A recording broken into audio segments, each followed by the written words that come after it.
తాగటం, pornography. These are the things that are there in those TVs and in those movies and programs. ఈ టీవీల్లో movies లో ఎక్కువగా చూపించేటువంటి విషయాలు ఇవేనండి. And what happens? ఏం జరుగుతుంది? The Christian's mind is being influenced on a daily basis. దేవుని బిడ్డల యొక్క ఆలోచన విధానం ప్రతిదినం వీటి చేత ప్రభావితం చేయబడుతుంది. Your children grow up watching these things. మీ యొక్క పిల్లలు వీటిని చూస్తూ ఎదుగుతూ ఉంటారు. They learn the foul language that is spoken in those programs. ఆ టీవీల్లో చూపెడుతున్నటువంటి ఆ లోక సంబంధమైన భాషను వారు అలవర్చుకుంటారు. Right?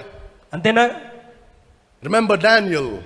దానియేలు గురించి ఆలోచించాడు. They said, let us take them and teach them the learning and the tongue of the Chaldeans. ఈ రాజవంశంలో నుండి వచ్చినటువంటి యవనస్తులకు కల్దీయుల విద్యా విధానాన్ని, కల్దీయుల జీవన విధానాన్ని మనం నేర్పిద్దాం. That's what these